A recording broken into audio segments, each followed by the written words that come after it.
오늘 말씀은 레위기 23장 9절에서 22절입니다. 레위기 23장 9절에서 22절 말씀. 14절까지 한 단락으로 끊으시면 될 것 같고요. 그 다음에 마지막 22절까지 두 번째 단락으로 보시면 될 것 같습니다. 초실절 그리고 7절입니다. 저희가 마침 주일에 신명기 저희가 주일 설교할 게 나눌 때에 좀 살펴봤던 내용입니다. 초실절과 7절이죠. 오늘 같이 다시 한번 묵상해 보도록 하겠습니다.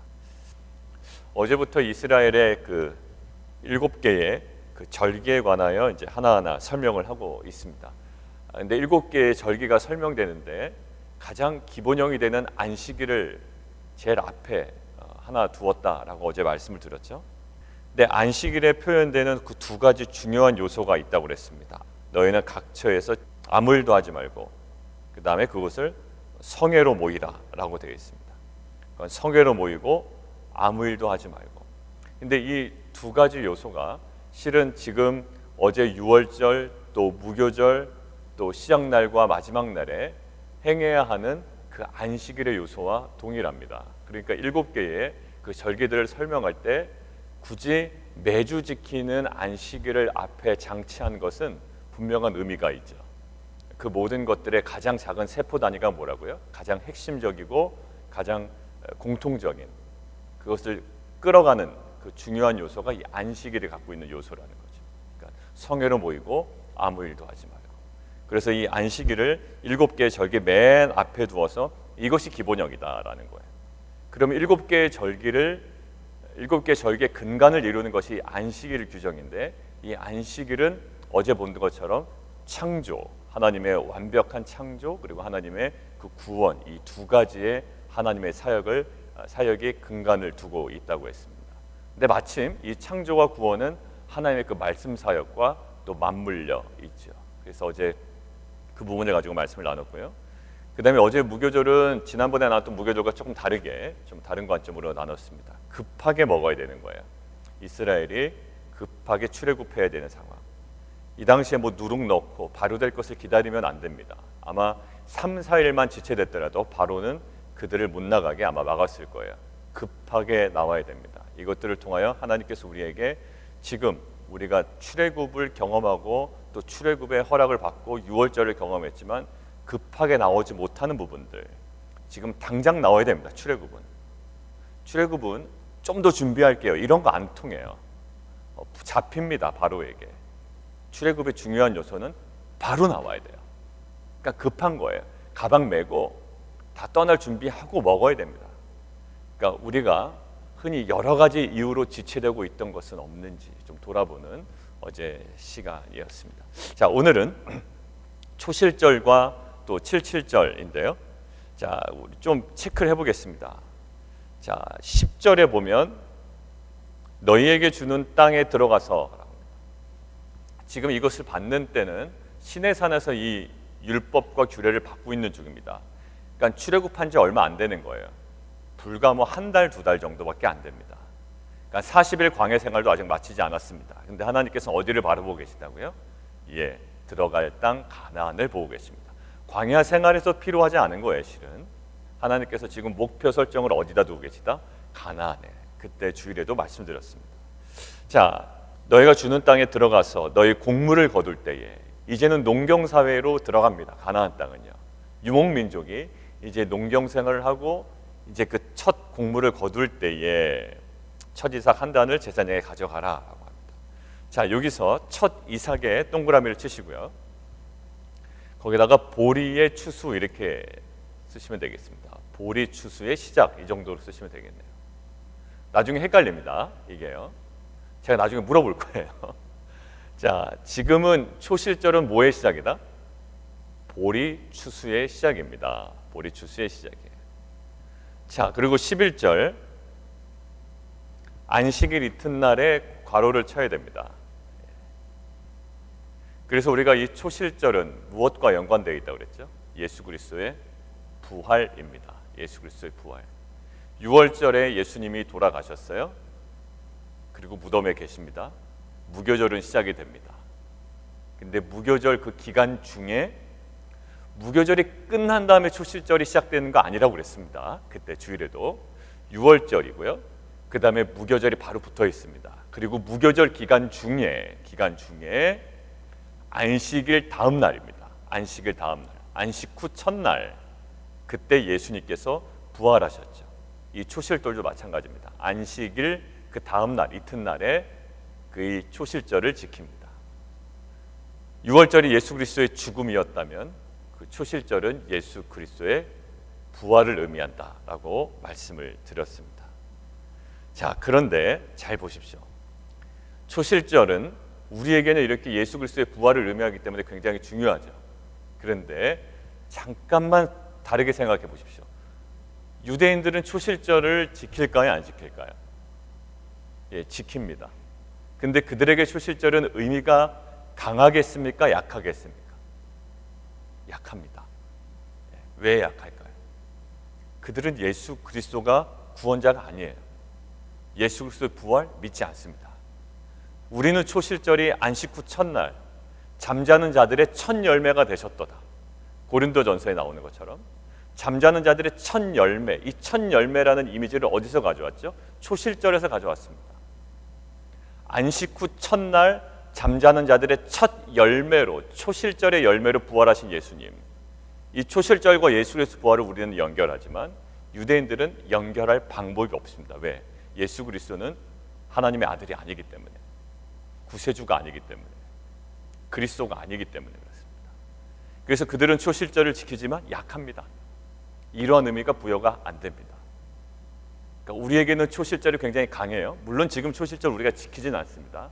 그 의미를 강하게 연결시키지만 유대인들은 그닥 강하게 여기지 않습니다. 그저 농사절기 중에 하나로 여겨집니다. 자, 그런 관점에서 우리가 다음 한번 보겠습니다. 15절부터. 자, 안식일 이튿날 돼 있죠. 안식일 이튿날. 여기를 뭐라고 써놓으시면 될까요? 예, 초실절. 그리고 너희가 요제로 곡식단을 가져온 날, 그것도 초실절. 지금 설명을 하는 겁니다. 초실절부터. 근데 이때 초실절은 이렇게 적어 놓으시면 되겠습니다. 안식일 이튿날, 그리고 너희가 요제로 곡식단을 가져온 날, 그리고 지금 9절부터 14절까지 표현된 그거를 보리의 초실절 이렇게 적으시면 되겠습니다. 보리의 초실절.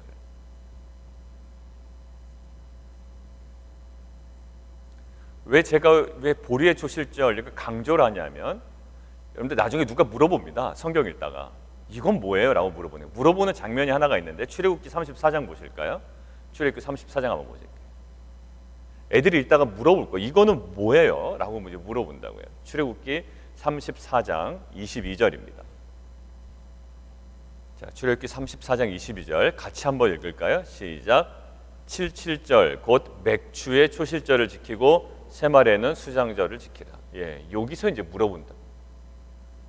아빠, 초실절이 왜 이게 77절이 왜 초실절이에요? 지금 77절은 초실절부터 7 안식일 후인데 왜 77절과 이 초실절을 왜 동일한 것으로 보고 있죠? 라고 물어본다고요.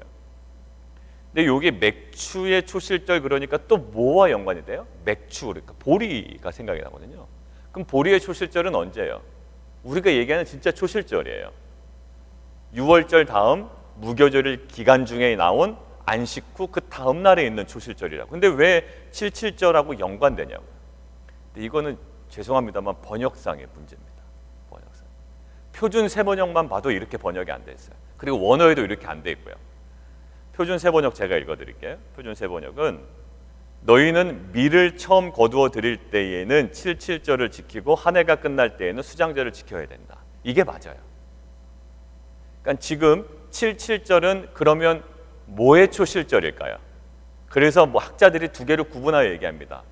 앞에 있는 무교절 기간 중에 있는 초실절은 무슨 초실절? 보리의 초실절. 그리고 77절은 뭐의 초실절? 밀의 초실절입니다. 근데 왜 맥추라고 그랬나? 예, 번역이 잘못됐어요. 네, 그러니까 헷갈린 겁니다. 그래서 우리가 이제 뭐 맥추 감사절 할 때 이제 막 이렇게 섞이는 건데, 실은 그렇게 구분하시면 되겠습니다. 앞에 있는 무교절 기간 중에 있는 초실절은 보리의 초실절, 그리고 나중에 정말 7주 후에 있는 초실절을 굳이 초실절이라 붙인다면 뭐의 초실절? 미래 초실절.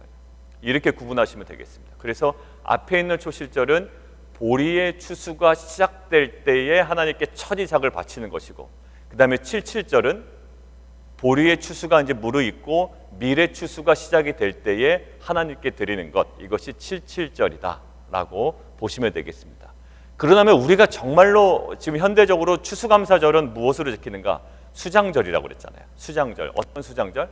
창고에 걷어들인다, 보관한다 라고 해서, 그래서 수장절이죠. 그래서 수장절, 그 다음에 또 무슨 절이라고 그랬죠 우리가? 초막절이라고 되어 있습니다. 초막절, 수장절. 그것이 현대적인 추수감사절에 더 맞습니다.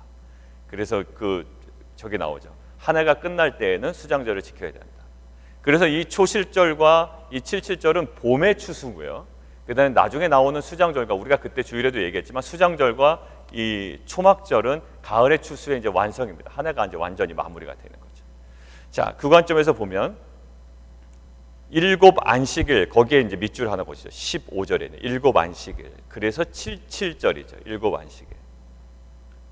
자, 16절. 일곱 안식일 이튿날까지 합해서 50일을 계수하죠. 그래서 나중에 이것이 신약의 오순절과 연관이 되어 있습니다. 오순절. 펜터코스토스라는 헬라어가 있거든요. 펜터코스토스. 이게 무슨 뜻이냐면 50번째라는 의미가 있습니다. 50번째. 그래서 이제 오순절이 펜터코스탈 뭐 이렇게 되잖아요. 근데 펜터코스토스가 50번째라는 단어입니다. 그래서 이 오순절하고 연관이 되어 있습니다. 그다음에 거기 번제도 드리고 속죄제도 드리고 화목제물도 드립니다. 자, 그런데 이 보십시오. 아까 초실절에 예수 그리스도의 부활과 연관되기 때문에 우리는 굉장히 의미를 둔다고 그랬습니다. 근데 유대인들은 별로 깊이 연관을 두지 않습니다. 자, 그 관점에서 다시 보실래요? 이 77절을 보시면 77절은 신약 성경에 무엇과 연관되어 있습니까? 오순절의 성령 강림 사건과 되어 있습니다. 예수님이 부활하신 이후에 40일 만에 어떻게 해요? 예수님이 승천하십니다. 하늘로 올라가시고 열흘 동안 사람들이 마가의 다락방에 모여서 열심히 기도합니다. 그리고 50일째 되던 해에 그 77절, 그 오순절에 성령의 강림 사건이 일어나죠. 그때 제가 주일 설교 드릴 때 이랬습니다. 이 초실절과 77절 사이에 뭐가 있다? 긴장 관계가 있다. 아직까지도 불안 요소가 있다라는 거예요. 농사 쪽으로 한번 생각해 보세요. 농사 쪽으로. 보리의 추수가 시작이 되었지만 아직 보리의 추수가 완성되거나 미래 추수가 또 새롭게 시작된 것은 아닙니다. 이때는 적절한 바람이 불어야 되고요. 또 적절한 비가 멈춰야 됩니다. 또 많은 비가 내려서는 안 돼요. 그러니까 이때는 정말로 보리의 추수가 시작이 되었지만 추수가 완성되기까지의 그 간절함이 있습니다. 불안함이 있다고요. 이때는 동남풍과 북서풍이 절묘하게 불어야 모든 곡식이 알맞게 익어갑니다. 그러니까 이것은 인간이 어찌할 수 없는 거예요. 추수는 시작되었지만 완성되기까지의 불안한 상태. 이것이 그 당시 농사적으로는 그렇습니다. 근데 신약에서 보면 예수 그리스도의 부활을 경험했죠. 그런데 어떻다고요? 부활을 경험했지만 여전히 제자들은 자기의 생업으로 돌아갑니다. 그리고 엠마오로 간 두 제자의 얼굴 표정은 근심이 가득합니다. 슬픔이 있어요. 우리는 부활을 경험했지만 우리도 사실 살아갈 때 여러 가지 많은 문제로 인하여, 뭐 집안의 여러 가지 문제들로 인하여 우리는 부활을 미처 경험하지 못합니다. 근데 농사의 그 불안함과 부활 이후에 여전히 존재하는 그 불안함을 하나님께서 해소하십니다. 농사 때는 어떻게 하셨죠? 농업을 통해서는 하나님께서 온전한 풍성한 수확으로 그 모든 불안감을 해소시키십니다. 그래서 77절은 하나님께서 이 간절한 마음으로, 추수는 시작이 되었지만 완성되기까지 초조하고 불안해하는 이 백성들에게 하나님께서 풍성한 은혜를 부어주십니다. 77절에 제사 드리는 규모가 완전 달라요. 뭐 7마리에다가 소도 드리고요, 순양 2마리에다가 어린 양 7마리, 또 순염소 하나로 속죄제 드리고 1년 된 어린 순양으로 화목제물을 드리고, 풍성한 수확으로 모든 불안감을 해소시키죠. 부활은 경험했지만, 부활의 팩트는 있지만 부활 이후에도 여전히 불안해하는 제자들에게, 성도들에게 무엇으로 해결하십니까?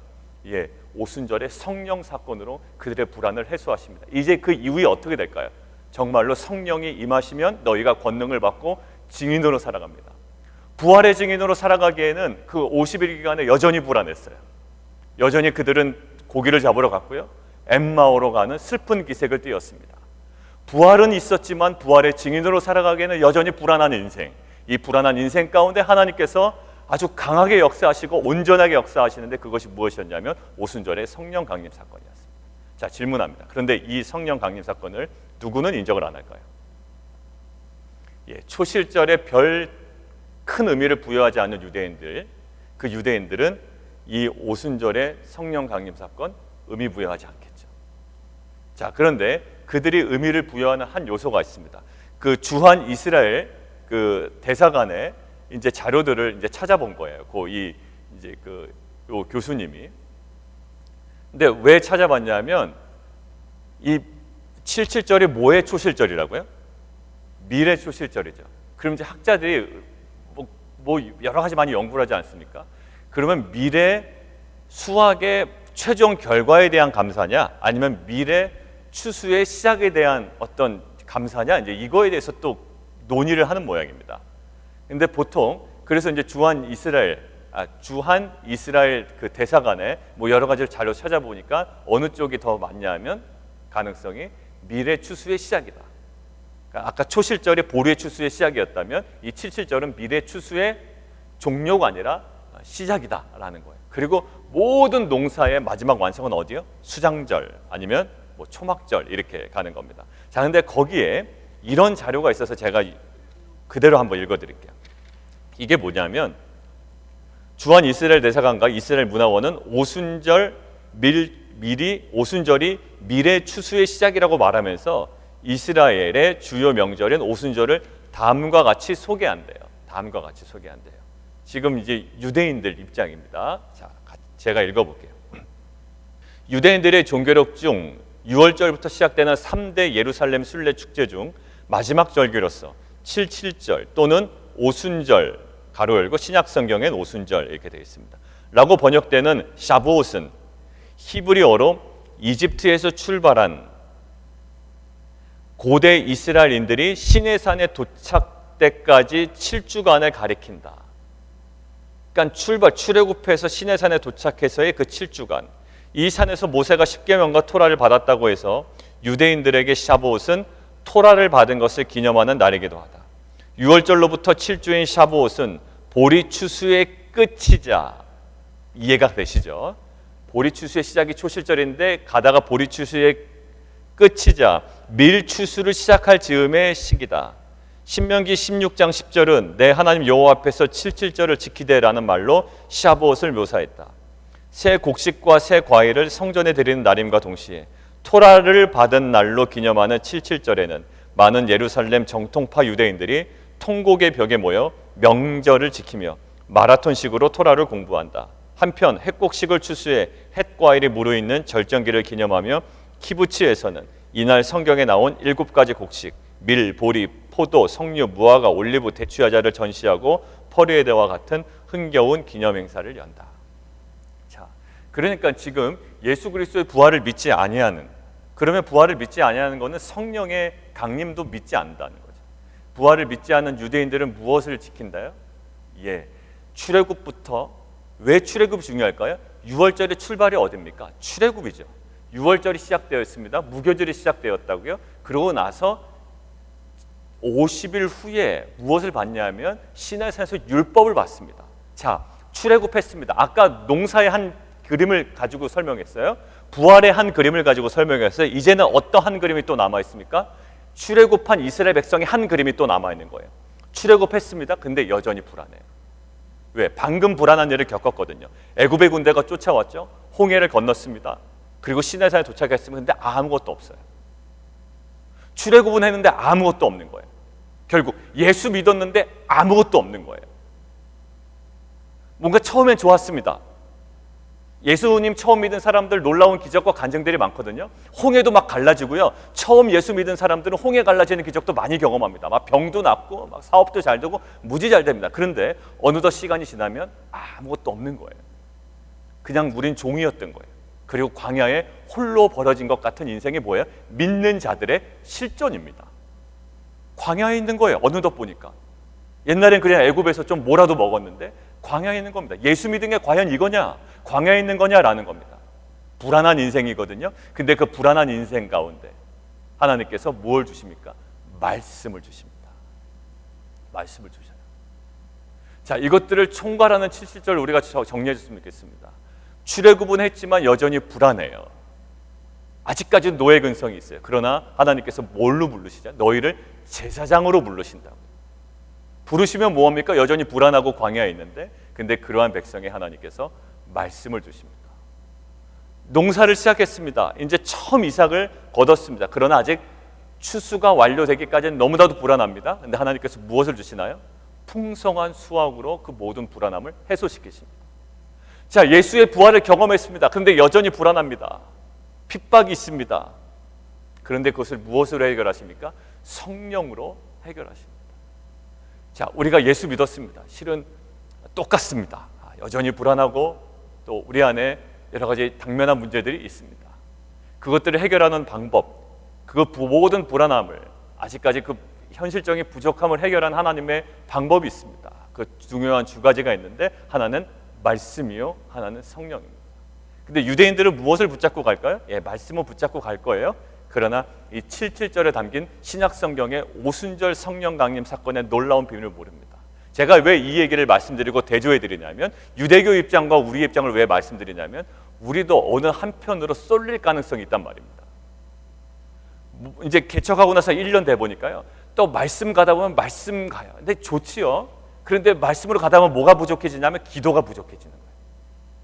기도가 부족해지다 보면 말씀이 이렇게 됩니다. 말씀이 지적으로 막 풍성해지긴 하는데 말씀이 역사하질 않아요.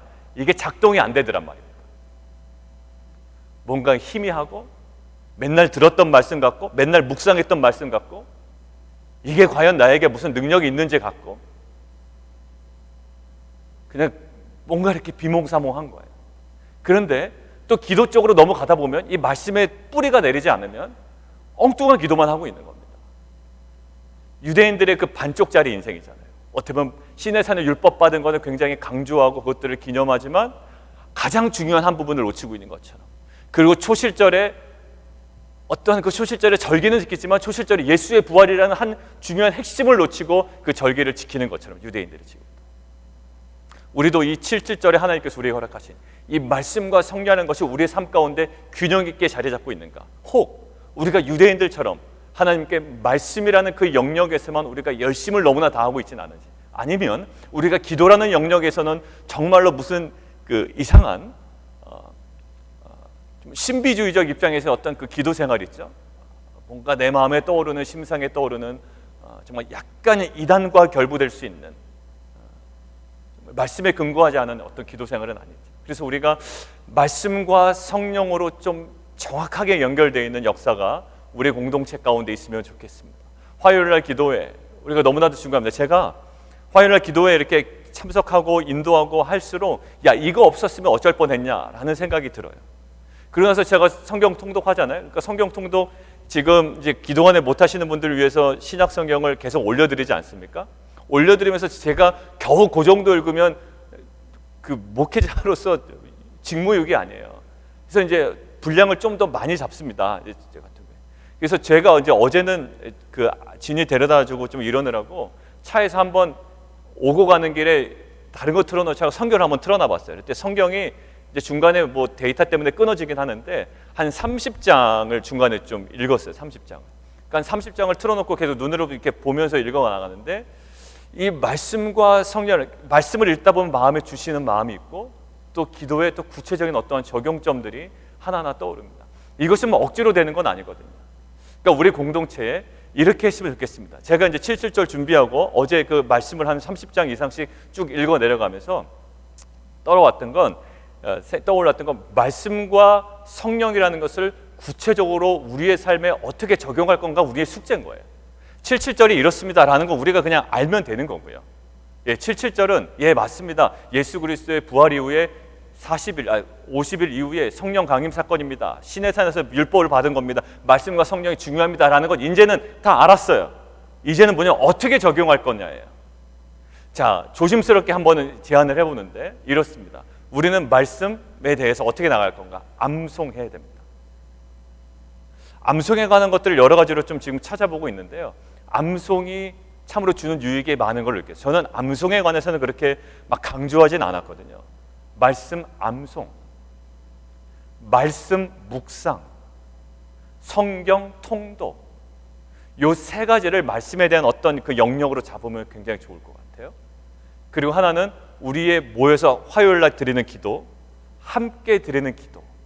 오카노 목사님 얘기하신 것처럼 함께 모여서 기도하는 기도, 아니면 요 새벽 기도, 그리고 또 하나의 어떤 기도의 영역을 우리가 어떻게 할 것인가. 이제 가족 간에 어떻게 드려지는 기도를 우리가 좀 구축을 하는 것이 좋을까, 그냥 생각 중입니다. 그래서 이 말씀과 성령이라는 것이 정말 우리의 삶과 사역 가운데 구체적인 플랜으로, 계획으로, 삶으로 이어지는 역사가 있었으면 좋겠습니다. 자, 이것을 가지고 함께 좀 기도했으면 좋겠습니다.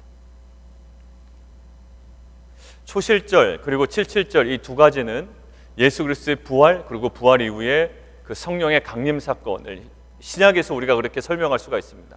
그리고 농사를 드리는 입장에서는 농사의 추수가 시작된 이후에 여전히 불안한 그 인생 가운데 하나님께서 풍성한 수확으로 그 불안감을 해소시켜 주십니다. 그리고 이스라엘 민족 입장에서는 출애굽을 경험했지만 아직까지 노예 근성이 있고요. 또 광야에 그냥 딸랑 떨어져 있는 것과 같습니다. 아무것도 없습니다. 그런데 그 불안한 이스라엘 민족에게 하나님께서 분명한 것 하나를 주십니다. 이 말씀, 계명을 주십니다. 이 말씀과 성령, 이것들 우리의 삶 가운데 어떻게 적용할 것인지 우리가 좀 묵상해 봤으면 좋겠습니다. 이 균형이 우리에게 맞는지. 왜냐하면 유대인들은 시내산에 받은 율법을 기념하긴 하지만 이 성령의 영역은 전혀 건드리지를 않습니다. 이 불균형이 어떻게 보면 신앙의 불균형으로 이루어집니다. 하나님 우리 가운데 이 말씀과 성령, 이 놀라운 하나님께서 주신 해답, 이 영적인 균형을 우리의 삶 가운데 누리며 살아갈 수 있도록 인도해 주십시오. 우리 함께 고백하며 기도하도록 하겠습니다.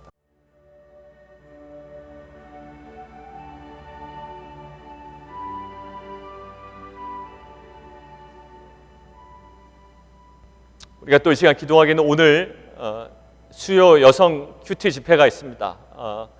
오늘 본대로 말씀과 성령이 역사하는 집회가 되기를 원합니다. 말씀 좋고 기도 좋고 성령 좋습니다. 그러나 이 모든 것들이 균형 있게 불안한 인생 가운데 하나님께서 역사하시는 것은 이 말씀과 성령인 줄 믿습니다.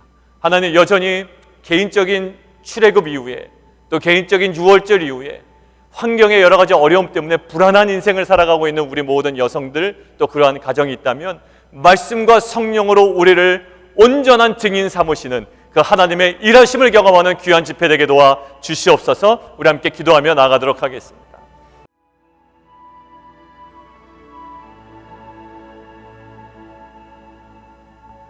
하나님, 유대인들은 굉장히 중요한 절기를 의미 없는 절기 그리고 반쪽짜리 절기로 지킵니다.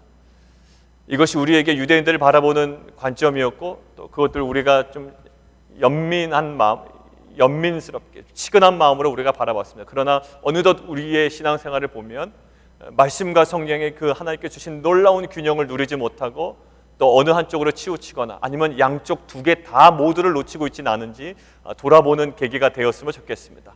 우리 공동체에 또 우리 자녀들에게 또 우리 여성들 모든 집회 가운데 이 말씀과 성령, 불안한 인생 가운데 하나님께서 우리를 온전한 증인으로 세우시는 하나님의 놀라운 방법, 말씀과 성령을 누리는 역사가 있게 하여 주시옵소서. 하나님, 끊임없이 말씀 앞에 들어가겠습니다. 하나님의 말씀을 암송하겠습니다. 하나님, 읽어내려가며 주의 마음을 이해하겠습니다. 그때 우리에게 성령으로 역사하셔서 우리 가운데 소원 주시고 하나님 부르짖게 하시고 아버지의 뜻이 우리의 인생 가운데 이루어질 줄 믿습니다. 이 놀라운 말씀과 성령의 역사하심을 하나님 누리며 살아가는 귀한 공동체 될 수 있도록 인도하여 주옵소서. 예수 그리스도 이름으로 감사하며 기도합나이다.